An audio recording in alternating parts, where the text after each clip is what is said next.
1999 году американская писательница Хелен Латрелл выпустила книгу, которая быстро стала одной из самых странных историй о тайных правительственных экспериментах.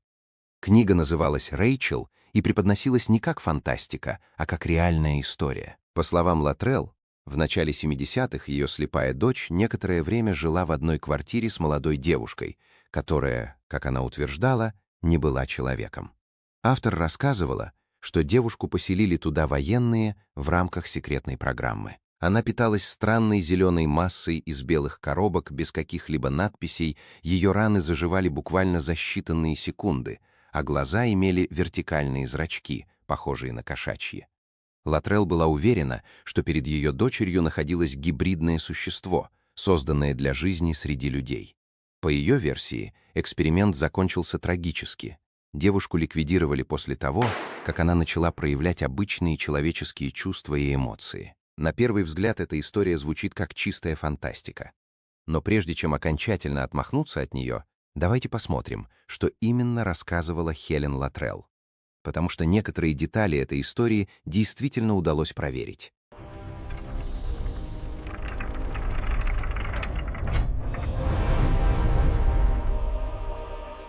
Осенью 1972 года дочь Хелен, Мариса, поступила в колледж в Сакраменто, штат Калифорния. Еще в 13 лет Мариса полностью потеряла зрение из-за осложнений диабета.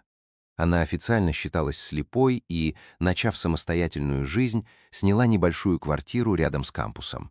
Но очень быстро стало понятно, что одной ей не справиться.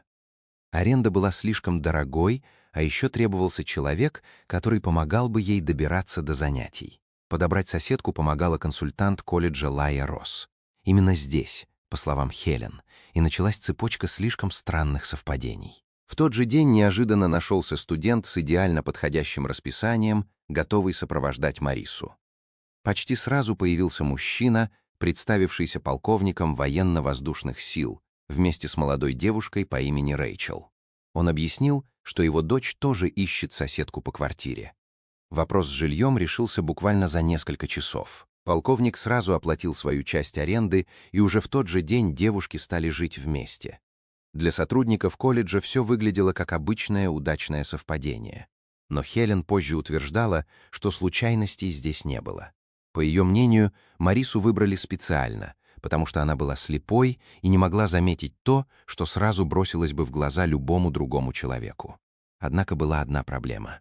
К тому времени зрение Марисы постепенно начало возвращаться. Сама она никому об этом не рассказывала. Она боялась потерять пособие по инвалидности и понимала, что если окружающие узнают правду, вся эта странная история может закончиться так же внезапно, как и началась. Поэтому Мариса предпочла молчать и просто наблюдать.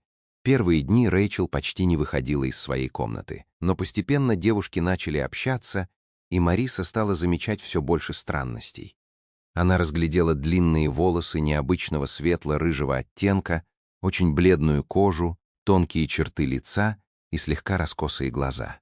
Когда Рэйчел была уверена, что соседка ничего не видит, она спокойно снимала темные очки. Необычной была и ее манера разговаривать. Она утверждала, что выросла за границей, но никогда не называла страну. Почти ничего не знала о музыке, кино, спорте и самых обычных вещах, знакомых любому молодому человеку. А людей почему-то называла не мужчинами и женщинами, а самцами и самками. Позже Мариса вспоминала еще одну странную деталь. Рэйчел говорила так, будто до конца 60-х годов ее вообще не существовало. Не меньше вопросов вызывала и ее еда. Раз в несколько недель в квартире неожиданно появлялись одинаковые белые коробки без каких-либо надписей.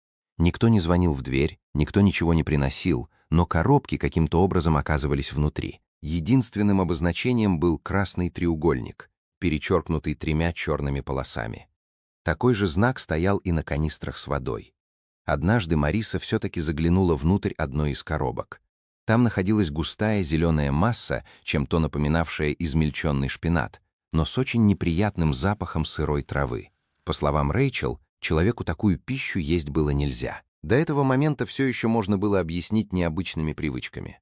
Но однажды произошло событие, которое, по словам Марисы, уже не укладывалось ни в какие рамки. Вернувшись вечером домой, она почувствовала резкий металлический запах. В ванной находилась Рэйчел, а на ее руках были глубокие порезы. Самое странное было даже не это, а цвет крови. Она оказалась светло-розовой, почти прозрачной. Когда Мариса попыталась помочь, произошло то, что позже стало одной из самых обсуждаемых деталей всей книги. Прямо у нее на глазах раны начали стремительно затягиваться, и уже через несколько секунд от них практически ничего не осталось. После этого Рэйчел категорически отказалась обращаться к врачам и попросила никому не рассказывать о случившемся. Хелен позже отмечала, что именно сухой, почти безэмоциональный стиль, в котором дочь пересказывала эти события, производил на нее самое сильное впечатление. Со временем появились и другие странности. Возле дома регулярно останавливался черный автомобиль без обычных номерных знаков. Вместо них на машине был все тот же красный треугольник с 3 полосами. Каждые несколько недель к Рэйчел приходили 2 мужчин в темной одежде. Они разговаривали с ней недолго, всегда вели себя очень официально, а один из них неизменно приносил с собой черный чемодан. Однажды такой визит закончился совсем иначе. По словам Марисы, мужчины вошли в квартиру без предупреждения.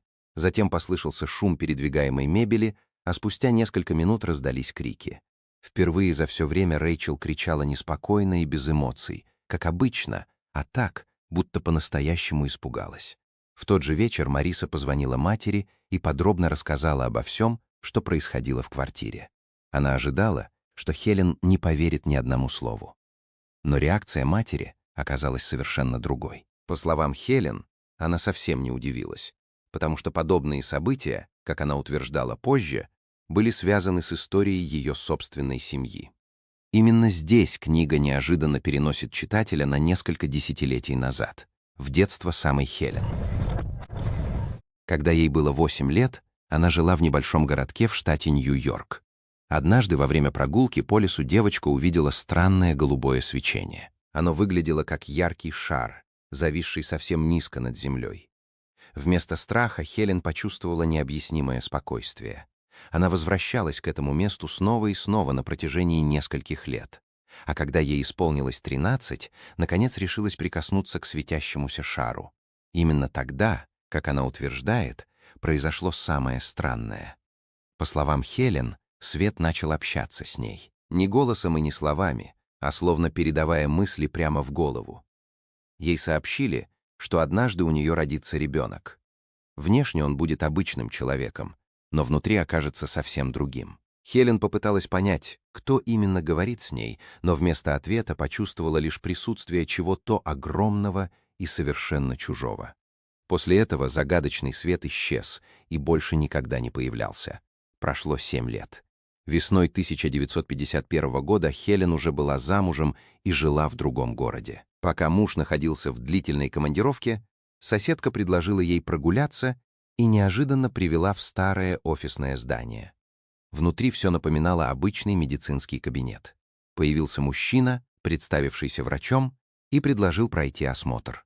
Хелен согласилась, легла на стол и в следующий момент увидела уже знакомую яркую голубую вспышку. После этого ее тело словно перестало слушаться. Она не могла пошевелиться, но отчетливо ощущала, что вокруг нее что-то происходит. Все закончилось так же внезапно, как и началось. Следующие 2 дня Хелен мучили сильные боли. А примерно через 6 недель она поняла, что беременна. При этом ее муж уже несколько месяцев находился далеко от дома. Через 9 месяцев родилась Мариса. В своей книге Хелен описывает эти события удивительно спокойно, почти без эмоций. Именно этот сдержанный тон многие читатели называют самой тревожной частью всей истории. Но дальше рассказ становится еще необычнее. И именно здесь история Хелен неожиданно начинает пересекаться с реальными событиями. По ее версии, в середине 50-х годов полковник Гарри Недиан получил назначение в секретное подразделение военно-воздушных сил США, которое занималось расследованием сообщений о неопознанных объектах. И здесь стоит сделать небольшое отступление. Подобные подразделения действительно существовали. С 1947 по 1969 год военно-воздушные силы США вели программу под названием «Синяя книга». Ее задачей было собирать и изучать сообщения о неопознанных летающих объектах. За 22 года специалисты рассмотрели больше 12 тысяч случаев. Несколько сотен из них так и не получили убедительного объяснения. Интересно, что спустя десятилетия история получила продолжение. В 2017 году Пентагон официально подтвердил существование еще одной секретной программы, которая тоже занималась изучением подобных явлений. А в 2023 бывший сотрудник американской разведки выступил перед Конгрессом и заявил, что правительство располагает обломками аппаратов нечеловеческого происхождения. Иначе говоря, сам факт существования закрытых программ по изучению подобных объектов уже давно не считается выдумкой. Вопрос остается только один. Насколько далеко могли зайти такие исследования? По версии Хелен, гораздо дальше, чем принято считать. Она утверждала, что Гарри обладал редкой способностью воспринимать мысли существ, которых на базе называли серыми. Большинство людей, по ее словам, на это были не способны, поэтому именно Гарри стал своеобразным посредником между этими существами и военными. Со временем он якобы возглавил секретный подземный комплекс в пустыне Невады. Именно там, как пишет Хелен, он познакомился с существом по имени Шиски. Шиски называл себя главным генетиком проекта. По его словам, он сам был гибридом, созданным путем соединения человеческой ДНК с генетическим материалом другой цивилизации. Хелен описывает его как невысокое худощавое существо с очень бледной кожей и большими голубыми глазами. Именно Шиски, как утверждает автор, рассказал Гарри о главной проблеме своей цивилизации. По его словам, они слишком долго использовали клонирование и в какой-то момент потеряли способность нормально размножиться. И здесь история снова неожиданно пересекается с реальной наукой. Современные генетики действительно считают, что бесконечное клонирование не может продолжаться вечно. Со временем в генетическом материале начинают накапливаться ошибки, которые передаются каждому следующему поколению. Именно поэтому половое размножение считается гораздо более устойчивым. Оно постоянно обновляет генетический материал и помогает избавляться от накопленных повреждений. По словам Хелен, Шиски описал именно такую проблему. Его цивилизация больше не могла самостоятельно продолжать свой род, а человеческая ДНК рассматривалась как шанс остановить этот процесс. По словам Шиски, миллионы лет назад в человеческий геном была заложена повышенная генетическая изменчивость. Он утверждал, что представители его цивилизации регулярно возвращались на Землю, чтобы собирать генетические образцы и вносить изменения. По его версии, этот процесс продолжался задолго до появления письменной истории. Согласно книге, именно тогда Гарри понял, что программа, которую на базе называли гибридизацией, никогда не была военным проектом.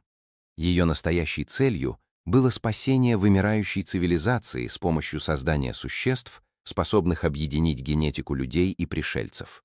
Среди исследователей феномена, предполагаемых контактов, тема гибридных программ встречается довольно часто. Дэвид Джейкобс из университета Темпл провел более 1000 сеансов гипнотической регрессии с людьми, которые утверждали, что пережили контакт с неизвестными существами. Многие из них, независимо друг от друга, описывали похожие события. Они рассказывали об извлечении генетического материала, демонстрации гибридных детей и существ, внешне почти не отличавшихся от людей. Историк Ричард Долан, изучавший рассекреченные документы Пентагона, обращал внимание на то, что некоторые секретные программы времен Холодной войны, включая эксперименты по контролю сознания и испытания на людях без их согласия, долгие годы считались теориями заговора, пока их существование не было официально подтверждено. Конечно, все это не является доказательством существования гибридных программ. Однако именно поэтому история Хелен кажется знакомой многим людям, которые давно изучают подобные заявления. По словам Хелен, в сентябре 1969 года над пустыней потерпел крушение неизвестный летательный аппарат. Гарри возглавил группу, которая первой прибыла к месту катастрофы. Обломки аппарата продолжали гореть, а рядом находились тела 3 погибших существ. Во время осмотра Гарри заметил признаки жизни в задней части аппарата. Он прошел внутрь через густой дым и обнаружил закрытый отсек, где находилось небольшое хрупкое существо. По его словам, Оно было меньше остальных серых существ и заметно отличалось внешностью. Вместо полностью черных глаз у него были темно-зеленые глаза с вертикальными зрачками. Шиски объяснил, что найденное существо было гибридом, а 3 погибших являлись его семьей. По его словам, гибрид был отправлен на Землю, чтобы научиться жить среди людей, однако после катастрофы остался совершенно один. После этого Гарри решил взять существо под свою опеку и дал ему имя Рэйчел. В течение 3 лет для нее проводилась специальная подготовка. Она изучала человеческий язык, получала особое питание в белых коробках с красным треугольником и носила одежду, скрывавшую особенности внешности, включая длинные рукава, головные уборы и темные очки. Когда подготовка завершилась, Рэйчел признали готовой к жизни среди людей. Гарри помог ей поступить в колледж и поселил в одной комнате со слепой девушкой по имени Мариса, считая, что такое решение поможет сохранить ее тайну. Однако Гарри не знал того, что уже было известно военной разведке. По словам Шиски, Рэйчел несла в себе ДНК 2 людей. Одним из них был сам Гарри, а вторым — Хелен. Согласно книге, эмбрион, извлеченный у Хелен в 1951 году, был отправлен в другую звездную систему, где его генетически изменили, вырастили в искусственной среде, а спустя много лет вернули на Землю. Если верить этой версии, Гарри одновременно являлся биологическим и приемным отцом Рэйчел, а Мариса приходилась ей сводной сестрой. Авторы книги утверждают, что военные знали об этом с самого начала и намеренно организовали встречу Рэйчел с ее биологической семьей, чтобы проверить, возникнет ли эмоциональная связь и можно ли будет управлять такими чувствами. По словам Хелен, именно в этот момент эксперимент начал развиваться непредсказуемо. Рэйчел все сильнее привязывалась к Марисе и Хелен, постепенно переставала выполнять указания базы и все чаще принимала решения, направленные на защиту своей семьи. Согласно книге, в служебных отчетах начали появляться записи о том, что объект демонстрирует настоящую эмоциональную привязанность и больше не подчиняется инструкциям так, как ожидалось. Предполагалось, что гибриды смогут лишь имитировать человеческие эмоции, однако появление настоящих чувств сделало их поведение менее предсказуемым. Во время одной из встреч Хелен случайно прикоснулась к руке Рэйчел и почувствовала необычно холодную и мягкую кожу. В этот момент темные очки соскользнули, и Хелен увидела темно-зеленые глаза с вертикальными зрачками. По ее словам, сразу после этого она ощутила поток чужих мыслей и сильный страх, который словно возник прямо в ее сознании. Согласно рассказу Хелен, Рэйчел дала понять, что считает ее своей настоящей матерью, и была уверена, что однажды Хелен вспомнит события, которые были забыты. В конце весеннего семестра Рэйчел бесследно исчезла. Она оставила записку. «Дорогая Мариса, я буду очень по тебе скучать, но оставила тебе особенный подарок, чтобы ты всегда меня помнила. С любовью, Рэйчел». Мариса снова и снова перечитывала письмо, сидя на пустой кровати. И вдруг поняла, что читает его без увеличительного стекла. Она подняла глаза и огляделась. Комната, мебель и свет за окном впервые за долгие годы стали совершенно четкими. По словам Хелен, перед уходом Рэйчел вернула Марисе зрение. Тем самым она уничтожила единственное, что обеспечивало ее собственную безопасность. Именно слепота Марисы была причиной, по которой полковник когда-то выбрал ее соседкой по комнате. Пока Мариса не могла видеть, тайна Рэйчел оставалась в безопасности. Но Рэйчел выбрала не задание, она выбрала сестру. По версии Хелен, через 2 года Рэйчел погибла. Она утверждала, что ее убили именно потому, что гибрид проявил настоящую эмоциональную привязанность к своей семье. Мариса после возвращения зрения прожила еще 18 лет. Она снова могла различать лица, читать дорожные знаки и закончила учебу. Но вылечить диабет Рэйчел не смогла. В возрасте 38 лет Мариса умерла от осложнений болезни. А теперь давайте посмотрим на эту историю максимально трезво. Практически все, что мы знаем, основано на книгах самой Хелен Латтрелл. Независимых подтверждений этим событиям почти не существует. Мариса умерла еще до публикации книги и уже не могла ни подтвердить, ни опровергнуть рассказ Хелен. Полковника Гарри Недиана исследователям найти так и не удалось. Более того, в разных изданиях книги менялось даже его имя, а это уже серьезный повод для сомнений. Описанные события относятся к 1972 году, тогда как гипнотическая регрессия проводилась только в 1998. Между ними прошло 26 лет. За такой срок человеческая память может существенно измениться. И это особенно важно, потому что современная нейронаука относится к гипнотической регрессии крайне скептически. Десятки исследований показывают, что под гипнозом человек далеко не всегда вспоминает реальные события. Очень часто мозг создает новые воспоминания, опираясь на ожидания, вопросы терапевта и собственное воображение. Такие воспоминания ощущаются абсолютно настоящими. Человек может плакать, испытывать страх и быть полностью уверен, что все происходило именно так. Но объективно это может оказаться полностью вымышленной историей. Кроме того, многие детали из книги Хелен, включая секретные базы, серых существ и подземные лаборатории, уже давно встречались в литературе об НЛО еще до появления ее рассказа. Не исключено, что со временем эти образы стали частью ее собственных воспоминаний. Скептики также считают, что тяжелое детство, болезнь дочери и сложные отношения в семье могли подтолкнуть Хелен к тому, чтобы неосознанно объяснить свою боль через историю о пришельцах.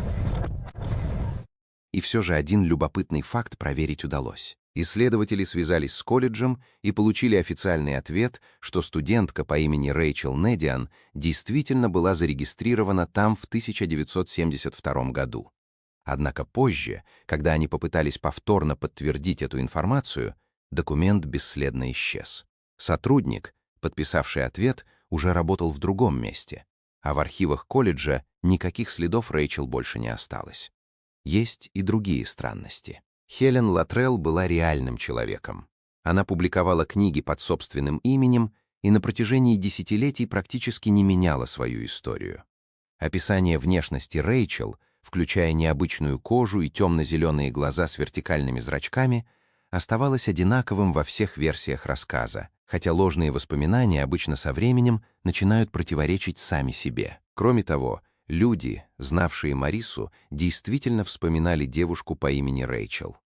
По их словам, она избегала солнечного света, постоянно носила темные очки и питалась только из маленьких белых коробок. Доказывает ли все это существование гибридов?